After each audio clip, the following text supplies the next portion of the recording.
Number one అంటారు. అసలైన number one Guru Kashi university. ఒకవేళ మళ్ళీ బిగ్ బాస్ ఆఫర్ వస్తే వెళ్తావా? మనకెందుకు ఇస్తారు చెప్పు శివ? వస్తే వెళ్తావా? కన్నడ వాళ్ళు, మరాఠీ వాళ్ళు, బెంగాలీ వాళ్ళని తీసుకొచ్చి వాడుకుంటారు. మనల్ని ఎందుకు పిలుస్తారు చెప్పు? ఇస్తే వెళ్తావా? ఎంతమందిని తీసుకోలేదు మళ్ళీ నా కంటెంట్ రేటింగ్ అదిరిపోయింది ఆ టైంలో. వీళ్ళకి కావాల్సింది రేటింగ్, మరి మేము రేటింగ్ ఇస్తున్నాం కదా, మేము ఎందుకు వద్దయ్యా మీకు? నాకు అది కావాలి. పక్క రాష్ట్రాలతో ఎందుకు మీకు?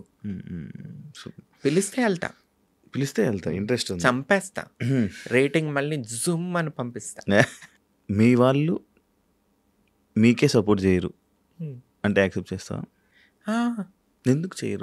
నీతో ఏంటి ప్రాబ్లం? నాతో ఏం ప్రాబ్లం ఉంది వాళ్ళకి? నేను అసలు నేను వాళ్ళ దాకా వెళ్ళే అంత ఎప్పుడూ లేదు. ప్రాబ్లం వచ్చినట్టు కూడా ఎక్కడ లేదు నాతో.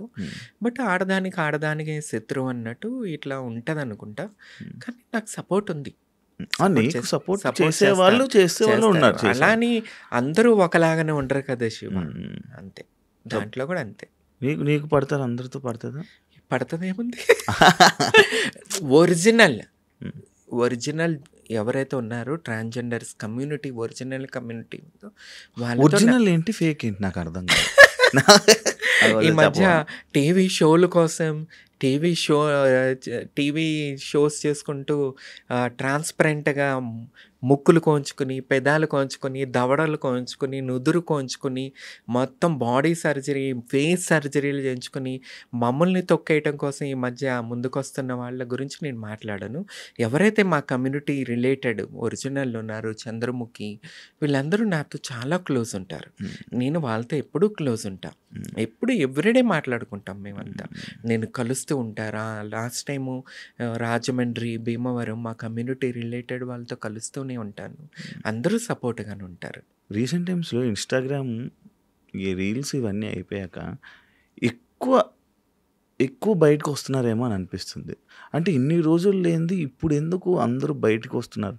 అంటే సడన్గా అమ్మాయిలాగా మారడం, అమ్మాయిలకు డ్రెస్లు వేసుకోవడం, లేకపోతే అలా చేయడం, అవన్నీ ఎందుకు ఎక్కువ చేస్తున్నారు? నీకు అనిపిదా ఇప్పుడు?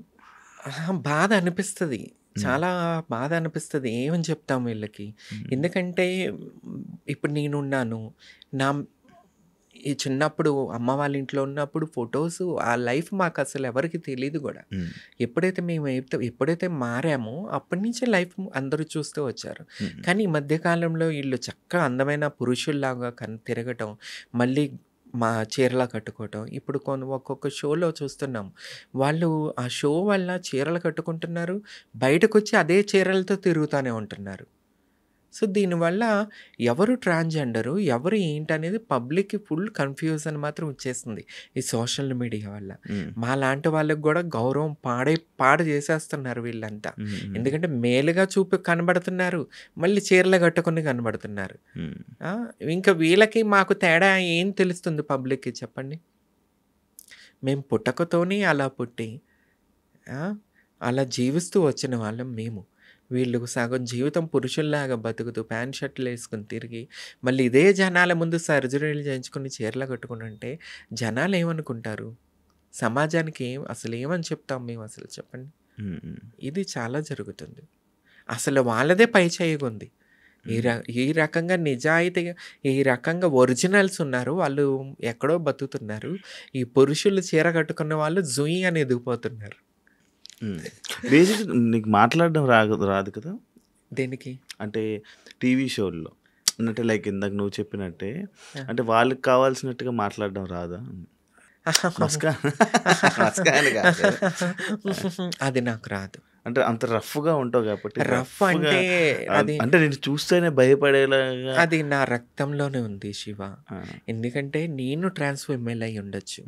నా పెద్దనాన్నగారు సింహాద్రి సత్యనారాయణ గారు నందమూరి తారక రామారావు గారు ముఖ్యమంత్రిగా చేసినప్పుడు మా పెద్దనాన్న అవనిగడ్డ కాన్స్టిట్యున్సీ నుంచి మా పెద్దనాన్న సింహాద్రి సత్యనారాయణరావు గారు దేవాదాయ శాఖ మంత్రిగా చేశారు. తర్వాత సింహాద్రి రమేష్ గారు YCP MLA last time Avanigadda constituency. మా ఫ్యామిలీ నుంచి చూసుకుంటే, మా ఊరు నుంచి చూసుకుంటే మేమే 5-6 మెంబర్స్ పొలిటికల్గా ఉన్నాం. సో అలాంటి బ్లడ్ నాలో ఉన్నప్పుడు నేను ఎంత ట్రాన్స్ ఫీమేల్ అయినా సరే బ్లడ్ అదే కదా, ఆ పౌరుషం, ఆ నిజాయితీ, ఆ రక్తంలో ఉడుకు అవి కంపల్సరీ ఉంటాయి. సో ఇవి చాలా మాట్లాడుకున్నాం, మంచిగా ఉంది. నాకు ఫ్యూచర్లో టీవీలో కనిపించాలని, అంటే నీకు మనసులో టీవీలో కనిపించాలి, తెలుగు ఆడియన్స్ని ఎంటర్టైన్ చేయాలి, ఇలాంటి కోరికలు ఉంటాయా? కంపల్సరీ ఉమ్, కంపల్సరీ ఉన్నాయి. ఉమ్. చూడాలా ఎప్పుడైనా శ్రీముఖికి చెప్పావా ఏమని? ఇలా నాకు ఇలా సినిమాలు ఇలా కనిపించాలి, ఇలా టీవీ షోస్లో కనిపించాలి? ఇచ్చినా ఓకే, ఇవ్వకపోయినా ఓకే అన్నట్టుగా మాట్లాడతాను. ఉమ్, అంతేగాని మనం షోస్ కావాలి, సినిమాలు కావాలని ఎవరిని కాళ్ళు పట్టుకుని బతులాడే తత్వం నాది కాదు. ఉమ్, సో ఇస్తే నా కంటెంట్ వేరే లెవెల్లో ఉంటుంది, మీకు తెలుసు. ఉమ్, సో కంపల్సరీ కంటెంట్ ఇచ్చి మంచి ఎంటర్టైన్మెంట్ చేస్తాను. ఉమ్. ఫ్యూచర్ బిగ్ బాస్ కానీ ఎవరిని పిలిచి మళ్ళీ ఎవరిని పిలిస్తే కంపల్సరీ చేస్తాను. రీసెంట్గా మరి కామనర్స్ ఏమైనా తీసుకుంటారు అవి అని అన్నారు కదా, ఏమనిపించింది నీకు? నార్మల్గా కామనర్స్ని నాకెందుకో తీసుకుంటే ఒకటే అబ్బా, బిగ్ బాస్ అంటే నేను ఎక్కువ బాలీవుడ్లో ఫాలో అవుతూ వచ్చేదాన్ని. హిందీ సల్మాన్ ఖాన్ గారు చేస్తున్నారు. ఎక్కడో మన తెలుగు వాళ్ళు తప్పు చేస్తున్నారేమో, అంటే కామనర్స్ని తీసుకోవాలి కానీ ఎక్కడో ఈ సింపతి గేమ్, ఒక సింపతి షో అయిపోయింది బిగ్ బాస్. రియాలిటీ తక్కువ, సింపతి. ఇప్పుడు కొన్ని సీజన్స్ నుంచి సింపతి ఆడుకుంటా కార్డ్ ఆడుకుంటూనే వచ్చేస్తున్నారు. ఆ సింపతి చూపించిన వాళ్ళు ఓట్లేసి విన్నర్స్ని చేసేస్తున్నారు. నాటకాలు ఆడి, ఏడుపులు చెప్పి, అబద్ధాలు చెప్పి. రేపు ఇక నెక్స్ట్ సీజన్ కూడా అదే, ఒక సీరియల్ చూసినట్టే చూడాలి. ఖర్చు పెట్టుకుని ఒక సీరియల్, అదొక ఈ మధ్య కార్తీక దీపం సీరియల్ తర్వాత బిగ్ బాస్ అనేది ఒక సీరియల్ లెక్కనే చూడాల్సి వస్తుంది.